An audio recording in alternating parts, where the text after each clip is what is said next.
Oh, it appears the competition is on. Apparently, Sony is working on a handheld device, not the PS Portal. We told you that PS Portal seemingly didn't seem to have a place, especially in the market, when you think about the Steam Deck and all of the other PC counterparts.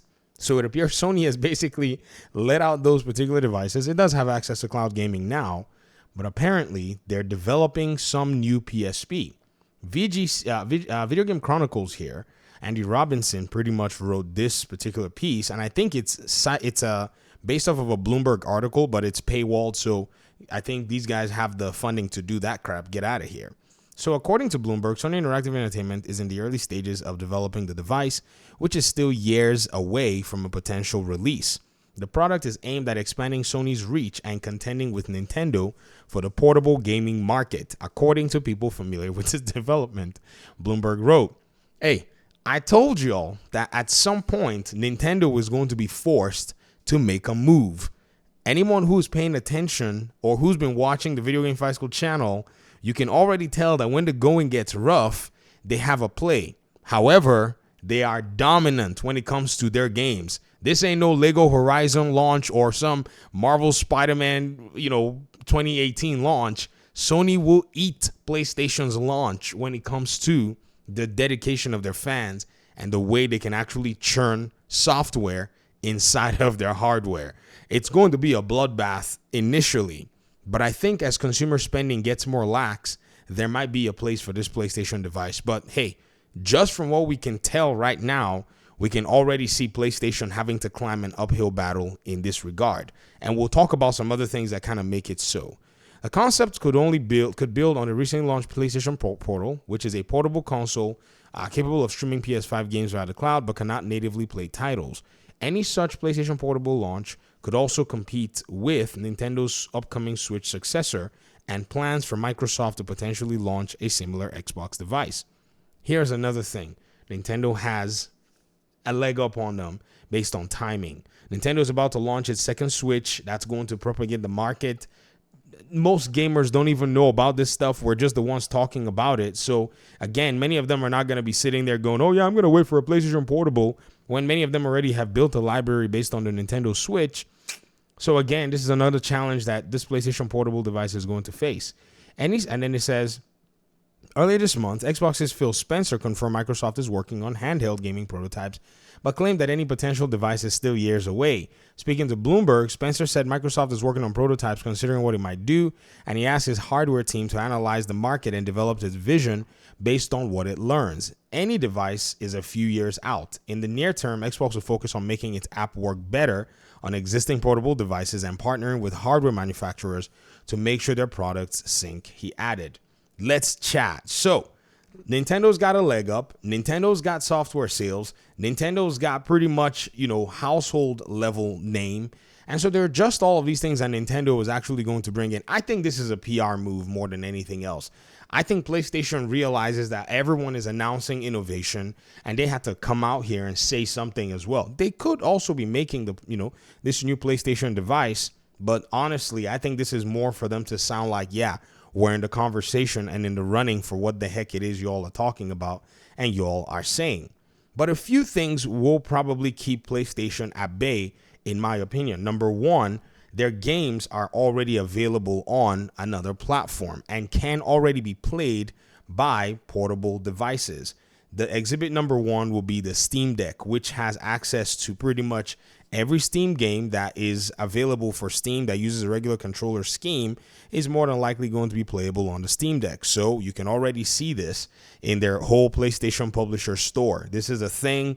I don't think this, portal device is geared to actually compete outside of PlayStation owners in that regard. And so for the PC market and those that are not necessarily trying to buy hardware or new tech, they might as well say, we got a Steam Deck. It gives us a lot of options, and we're basically going to go ahead and take it.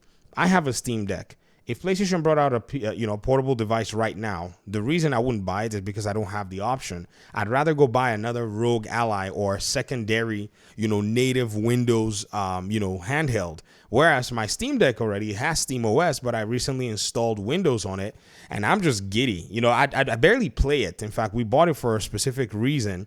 And once in a while, I'll pick it up and play because, on the go, it's one of those devices.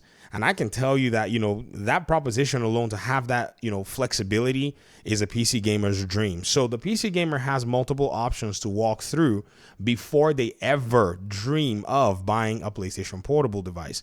And this is why this article is geared towards saying that this is here to compete with the, Nintendo Switch, because that's where I can see that its market is probably going to be focused on.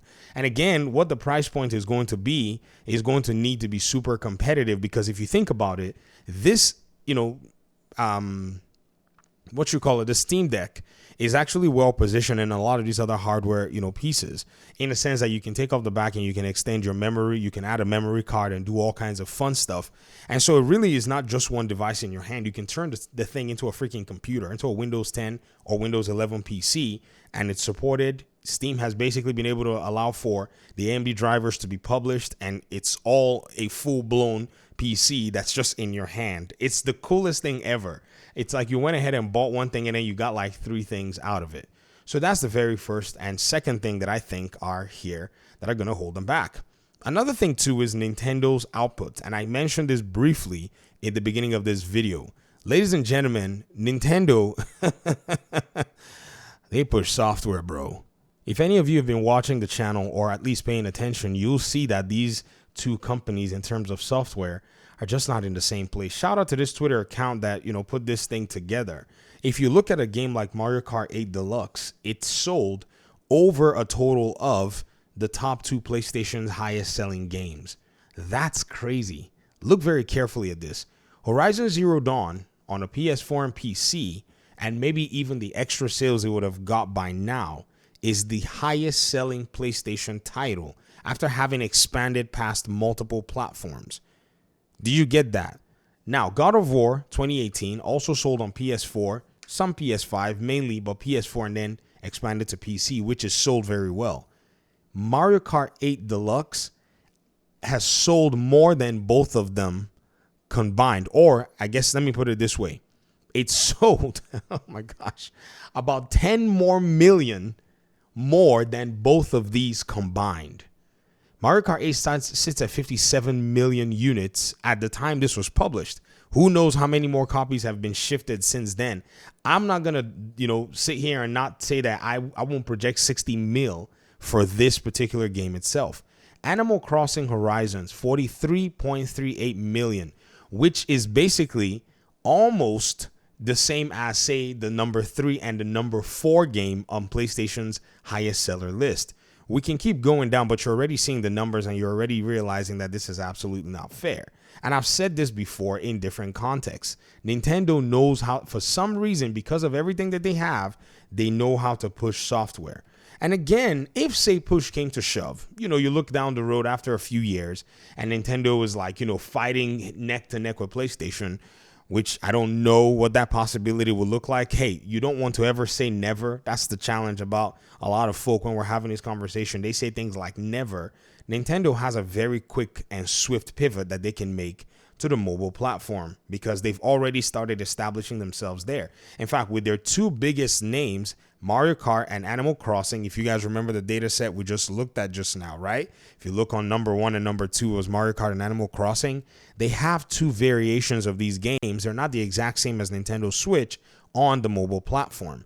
So if they really wanted to expand their brand, they could go further than what they have with Super Mario Run, Fire Emblem Heroes, Animal Crossing, Mario Kart 8, and Pikmin Bloom. They could do that and be able to make more money and increase this library significantly with, and you know how mobile games are, microtransactions and all of the other stuff that come with it. So this is very interesting. It's taking a very interesting turn because at the end of the day, PlayStation is seeing the market move very fast. So now everybody wants to come around and talk about the new hardware. Again, I don't know how it's going to work in the market. I don't know how they're going to allow for their own hardware to be. Is it going to be something that, again, honestly, I think it's going to be one of those hardware pieces that's going to be locked down. It's going to be one of those that a lot of people just look at and go, nah, we're not buying that, simply because they don't have, extra options. The Nintendo Switch never really wanted to put itself in a category that it wasn't Nintendo E. But, people are going to look at the Xbox version, and you're going to know that the Xbox One is going to allow for a little bit of an open platform, depending on how they put it out. We don't know. But the appeal is the open platform.